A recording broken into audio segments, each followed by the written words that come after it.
Akin ba talaga lahat ng to? Dati ang sarap isipin na pwede kong baguhin ang mundo. Eh, hindi ko nga mabagong sarili kong buhay eh. Masyado kang ambisyosa, Lilet. Pa-hero, pa-bida. Ikaw yata yung binago ng mundo eh.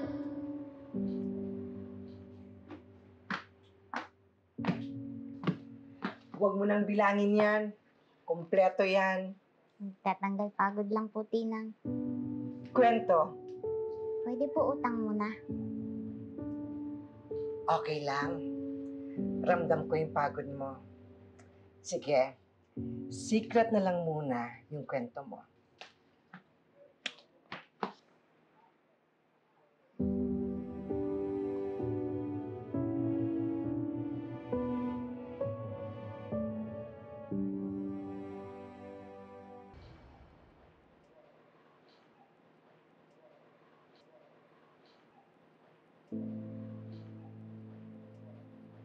Hindi ko yung magbibigay ng solusyon sa mga problema ko. Kasi ikaw mismo yung problema ko. Newsflash! Hindi ka Diyos. Walang Diyos na bobo. Paalala lang, Lilet.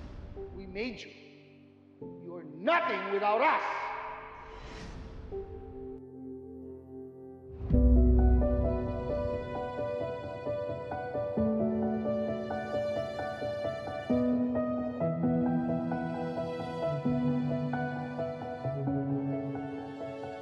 Isa ka lang fake. Eh kaya ka nga kabit ng kabit sa mga De Leon at sa mga kung sino pa eh. Para pagtakpan niyang totoong Lilet. Yung mahina at tangang Lilet.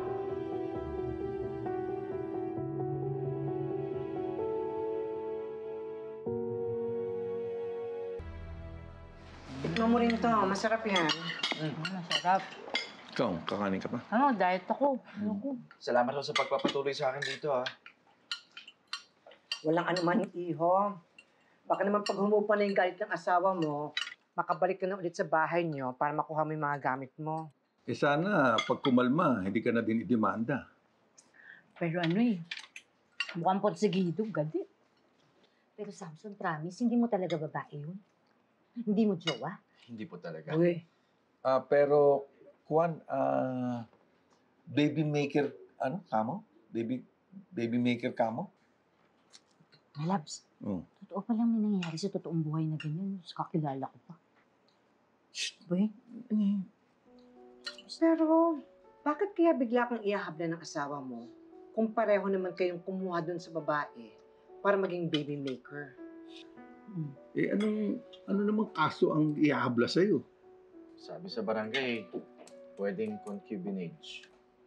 Concu, ano raw? O, yun na yun. Concubinage. Concu. Samson, nandito na yung buong proseso ng pagkuha ng lawyer sa PAW. Nandiyan na din yung contact person sa Integrated Bar of the Philippines. Required ang mga lawyers na maglaan ng oras para sa free legal services. Matutulungan nila kayo dyan. Sorry, Samson Ay, hindi na ikaw maging abogado ng pamangkin ko? Hindi pa rin po kasi ako nakakahawak ng ganyang kaso tungkol sa mag-asawa. Pero, Lilet, di ba lahat naman ng kasong naipanalo mo first time mo din nahawakan? Oo. Di ba? Anak, hindi mo ba pwedeng subukan? Bakit naman? You know what? Konting-konti na lang.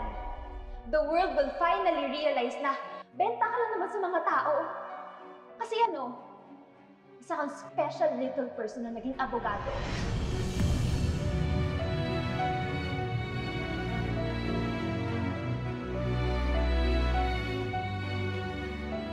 Pasensya na po. Pero hindi ko pa po yata kayang humawak ng ganyang klase ng kaso. Excuse me po.